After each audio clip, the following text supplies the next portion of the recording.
Hey guys, are we all doing okay? So, it's that time of the month where, on a global scale, we as human beings are about to celebrate in this gallant feat of love called Valentine's Day. And I hope to see you there because it is a common and a proper way for humans to conduct life. We are supposed to love each other, we are supposed to be good for each other. But many prepare their bodies more than they do their souls. So today, I've taken kind of a different niche, and you're gonna prepare with me for Valentine's Day by working on our souls. It's all about the soul. Type down in the comment section. It's all about the soul. Come on. In Luke 6:45, Jesus said, "A good man out of the treasure of his heart brings forth that which is good, and an evil man out of the evil treasure of his heart brings forth that which is evil. For out of the abundance of his heart, the mouth speaks." In Proverbs 23:7, Solomon said, "As a man thinks in his heart, so is he." It's about the soul. He was not talking about money, he was talking about character. Your physical appearance might attract me, but it is your character that will keep me there. So today, as we embark on this podcast, we are going to focus on how to prepare our souls for our partners or for our deserving others on Valentine's Day. You ready? Are you ready? Yeah, so the first point is this: you have to be healed. The first point as we go forth to prepare our souls is you prepare your soul by getting healed. Now, listen, everyone in the world has been hurt. Everyone right now is going through their own issues.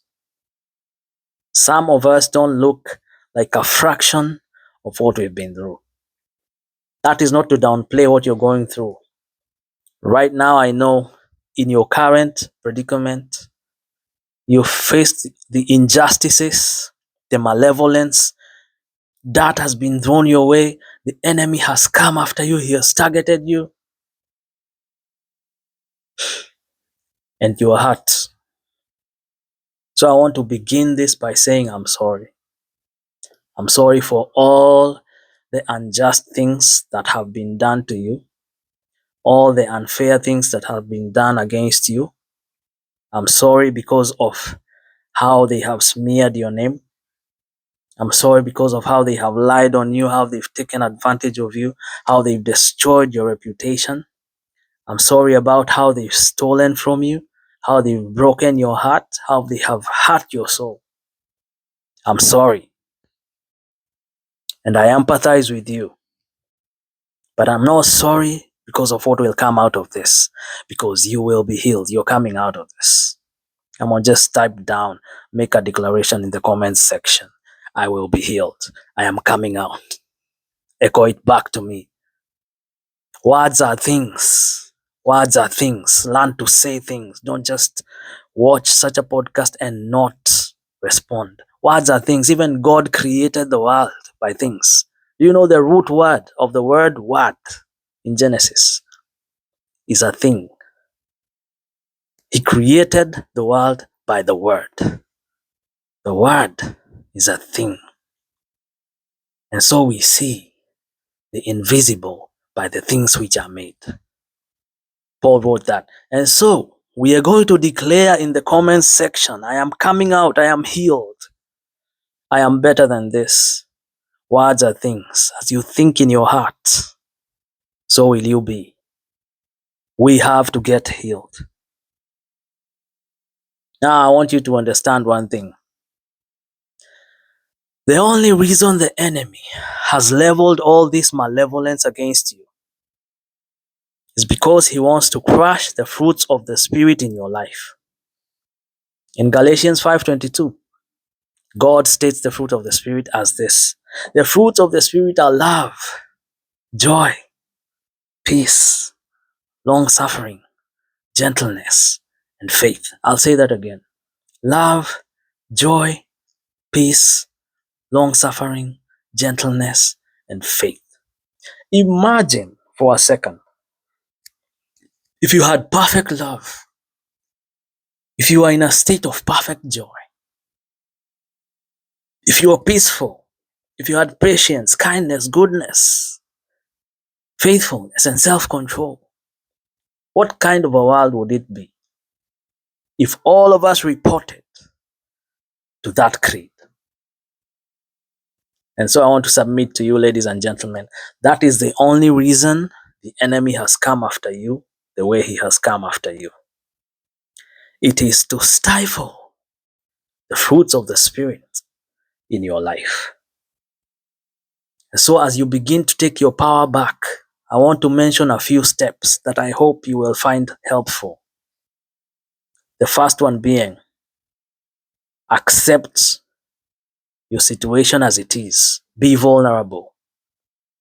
Don't live in denial. Admit that you're not okay. It's okay to not be okay.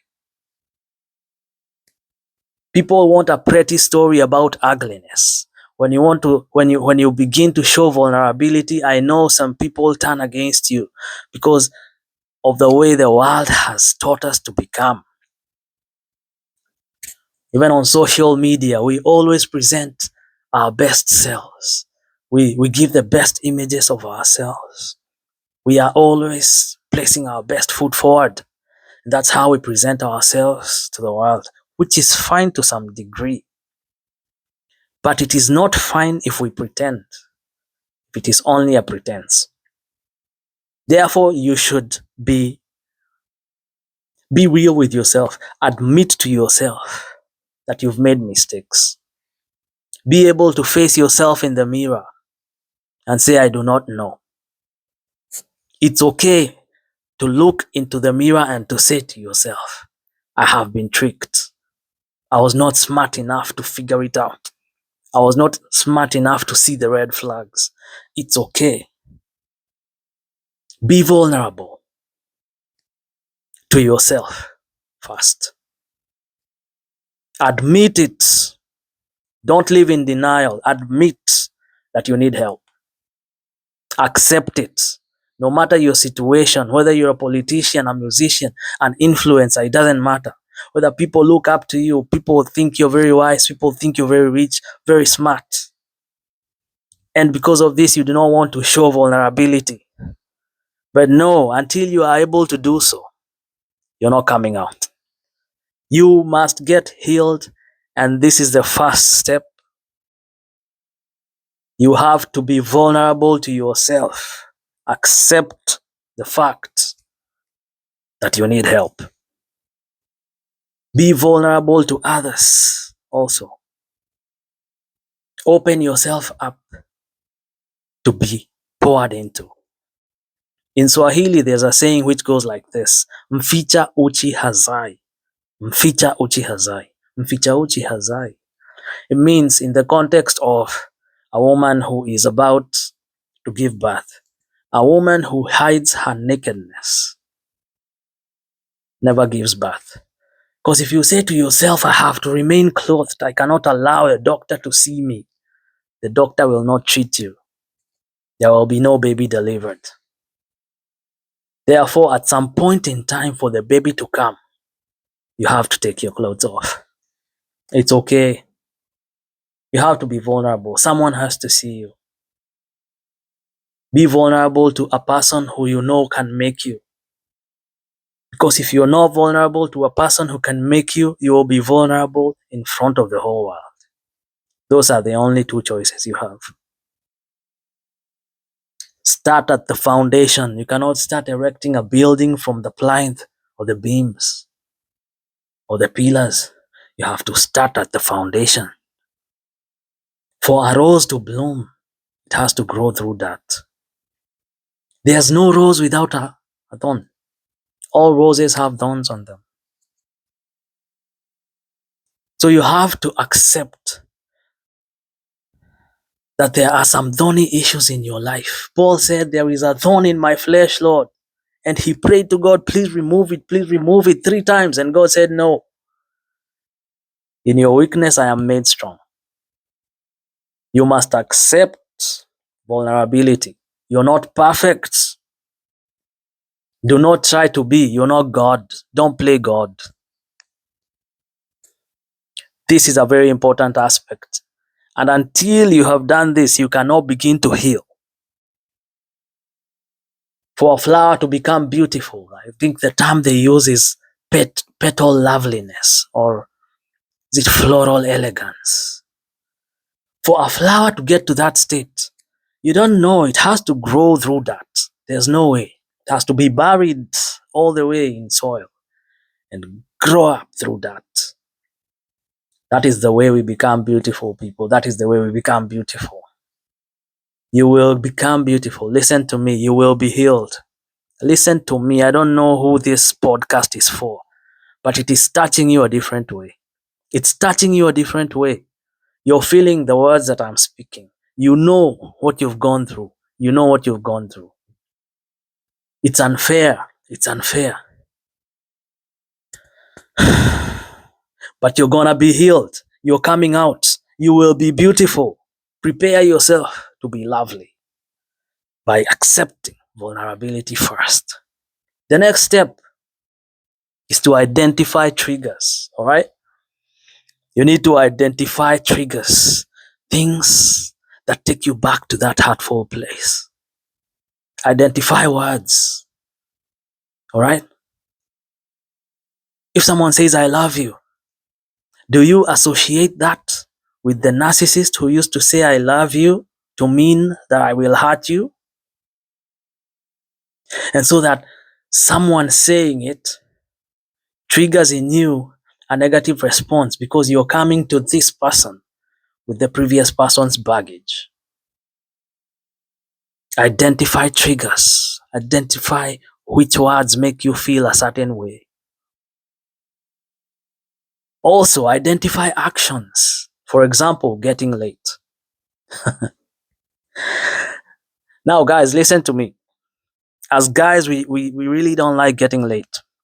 When our women, our significant others, our lovely, deserving partners are preparing themselves and they know we're supposed to be at the venue at 5 p.m. But at 5 p.m., they're still upstairs in their room applying makeup and stuff. As men, as a man, listen, if you're a man, listen up, listen up. I'm a wingman today. I'm a wingman for you. I'll make this work for you. Listen up. If she's already said yes to you, brother, you're not the only one who's asking her. That's all you need to know. That's all you need to know is that she said yes to you. When she's getting late, she's not assuming you. She's not making excuses. No. She's just taking a little more time to look a little more better. For you, bro. It's for you. It's for you. Therefore, identify those triggers. If you see this lady is coming, is a bit late. No, don't just automatically switch to the negative. No. She said yes to you, bro. She said yes. She's accepted to go out on a date with you. While you wait. No, she's getting late because she wants to look better for you. All right? So identify that trigger in actions, certain actions that make you tick. Identify key instincts like perfectionism, for example. Do you associate perfectionism with lack or with judgment? Do you associate, say, authority with misogyny or oppression? You need to identify these triggers which in your heartful state have come to be so because of your previous experiences. And then mitigate them, work on them. The next step is to mitigate toxicity. Mitigate toxicity, all right? You need to curb poison, all right? Date right. Make good decisions. Come on, you're not dumb. You're not dumb. You have a general view of what is right or wrong. Trust yourself, trust your instincts. Mitigate toxicity. Don't just repeat. If this person is so similar to the previous, come on, and the previous ended up to be like this or like that. It's not rocket science anymore. You know you're in danger. Don't enable poison in your life, all right? And even where you do not know, use the wisdom of others. I mean, what is the general accepted norm? What are the general accepted um, norms that you're going to take? What does your church teach? What does your religious teacher teach you? What do your friends stand for? What does your family stand for? I mean, those are objective ways that, I mean, would overcome your subjective shortcomings. They would help you prevent that toxic pattern that keeps you enabling poison in your life. You must mitigate toxicity. Rid yourself of the need to be a fixer. You're not God. Stop playing God. Love, my dear friends, listen to me. Love is not a therapeutic platform. Love is not a counseling session. It's not your responsibility to fix broken people. Now, we wish them the best. We want them to get well, but it's not your task to do it. It's not 50% plus 50% to make 100. No, it is 100% and 100% coming together in union. You must offer completeness to your partner. No one can fill you in this world. Rid yourself of this need to always go around fixing people. If you're a believer, especially if you're a Christian, listen. Dating is not an evangelistic platform. Marriage is not an evangelistic platform. Marriage is not for making converts. No, that's not the task for converts. The reason why love and romance exist in the faith. Do not be unequally yoked, it says, right? 2 Corinthians 14:6. Do not be unequally yoked. If you're an ox, you must pull the yoke together with another ox. Don't do it with a donkey. Don't do it with a horse. If you're a horse, she has to be a horse. If you're an ox, it has to be an ox. If you're a donkey, it has to be a donkey. If it's a mule, it has to be a mule. Be equally yoked. Do not be unequally yoked. Do not have an unequal yoke pulling together.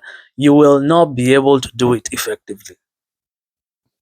Do you understand? Birds of a feather flock together, the white man said. Therefore, mitigate toxicity. Get rid of all these poisons in your life. Another aspect when you're coming to getting healed is teamwork. Because when all is said and done, after all has been said and done, love is a union of two imperfect people. There are no perfect people in the world. Now, we should not come looking to offer any less than perfection, but we should come knowing that we cannot offer it. However, we should do our best. And in this process, we should work as a team. We should be there for each other. Be deliberate about being your partner's shoulder. You hear me? Don't be independent, not even in your struggles. Don't be independent. Share with your partner. Offer what your partner is buying. All right? If you go to a car dealer, the car dealer is the manufacturer of the car is not the one who decides whether the car is awesome. The one who buys the car is the one who decides it. So ask yourself, what does my client need? What does my customer need? What are you offering your partner? Because that is what they are buying. It's not what you think up in your mind. Too many girls go around and listen to other women in talk shows who had like 5 divorces and can't keep a man. Don't make that mistake. Don't learn about men from women. You hear me? Learn about men from men. Can I repeat that? Learn about men from men. Don't learn about men from women, especially women who can't keep a man. Learn about women from women. Don't learn about women from men. You understand? You have to offer. We are looking at working as a team during healing. We are also healing each other in this way. We are offering what our significant others want, what they need in us. What are some of the things that men need? Men need respect. Respect means more to a man than love. He might want respect and love, but if you give him a choice of only one, he will always choose respect. There's no man on this earth who will prefer love to respect. No. You can love me later. Respect is a must. Okay? So respect is one of the things that will make you go really well with men. Submission. You must submit to his manhood. There has to be a leader, right? There has to be a leader. Let him lead. He is the leader by nature. He is the man. Let him be the man. Stop trying to be the man. The guy is not looking for another man on Valentine's Day. No, he's looking for a woman. Submit to his leadership. And for you men, you submit to the girl's needs. What other thing does men does a man want? So yes, they do want comeliness in a woman. They want love. Yes, they do.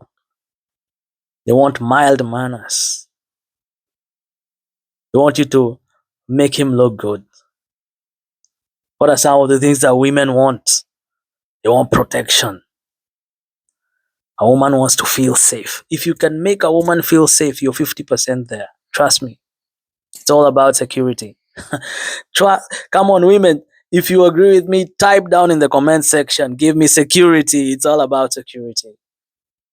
If you make her feel secure, protected, you're halfway there. She wants assurance. She wants you to look into her eyes and give her that assurance that she's making the right choice. Because you're asking her to lead you. You're asking her to follow your leadership. How can she follow your leadership? Leave her dreams, sacrifice all the things that she thought she was going to do in life to follow you. You have to assure her, bro. You have to assure her. No, you must assure her. There's no other way. You have to assure her. You have to love her. You have to be generous. Ah, oh man, oh man. Come, girls, help me out. Help me out. Type in the comment section. Be generous. Type in the comment section. My love language is giving. My love language is receiving. Come on, guys. You need to be generous. Don't be stingy with stuff, man. You need to provide. You need to give this woman stuff, man. Spend on her, bro. Spend on her. Spend on her. We don't have many Valentine's Day. Come on, you need to go a little deeper into your wallet and tell her, I got this. I'm handling your bills. I'm handling your bills this time around. Anything you want, just put it on me. The check is on me. Anywhere you want to go, anything you want to eat, your travel expenses, your makeup, your clothes even. If she said yes to you, bro, it's proper, it's right and proper to do so. If you have the means, that is. If you have the means. I mean, it's another thing if you don't have the means and you have to share. She'll also understand. Women are not unfair. They're not unfair. I'm not telling you to go for 3 or 4s. No. We're talking about healed people. We're talking about worth it people. That kind of woman deserves your best. And if she knows you don't have the means, she will meet you halfway. Have no worries about that. But I'm talking about if you have the means and you know you have the means. Man, it is just manly to do so. Be generous. Be sensitive. Listen, women are looking for sensitivity. Are you able to pick up on cues? Are you able to tell how she's feeling? Are you able to tell her what she needs? Not like God. But at least don't just be a dimwit, bro. Be nifty about some of these things. All right? Be fuzzy about her stuff. Be all up in her business in a good way. Pick up on cues. Be sensitive. Many of you think it's because of what's between your legs, bro. It's not because of that. It's because of what is between your ears. Most of the times, in marriages, I see this all the time. You're up late and you think this woman is up at midnight because of what is between your legs. No, no, no. She's up because she's hoping that you'll get a chance to talk. That's why she's waiting for you to finish up with your shenanigans so that you could at least give her a piece of your ear. But after you finish, you just sleep immediately. Husbands, we need to up our game as we are moving forth in this gallant feat of love on Valentine's Day. We must be deliberate that we are going to be sensitive to our women. A woman wants exclusivity. She wants to be chosen. We always speak about chosen ones here. We are the chosen ones. Yeah, women want to be chosen.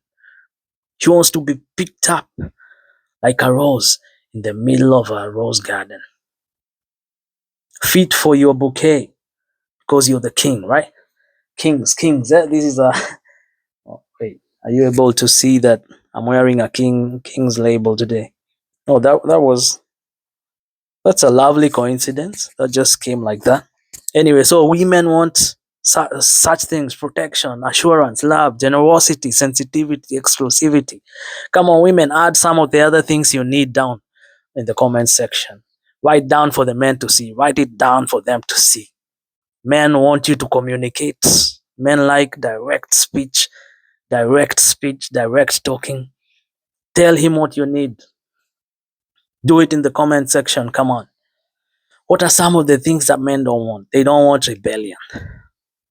They don't want competition. Listen, ladies, if you've already said yes, you can't be entertaining other texts from other men. I'm sorry, no. We don't want competition. We don't want manipulation, okay? Don't take advantage of my kindness, of my goodness, of my faithfulness. Don't take advantage of it. We don't want you to be inconsiderate. Come on. Come on, man. You can also type down, give me a thumbs up, give me a thumbs up, give me fire emojis. Am I right when I say these things? You know that I am. That was the first point I was making about getting healed. The second point is be physically fit. All right? This I'll just say in a sentence and close out this video. We're going to 30 minutes, and I hope it was an awesome 30 minutes for you. For those who are married, listen to me. Those who have a physically aesthetic body, those who are reasonably physically able, enjoy sex better. They climax easier. Now, don't just stay there blaming your partner. Oh, you can't make me. You can't make me. I don't know. I don't want to be. Well, I don't want YouTube to. You get what I'm saying. You don't want me to.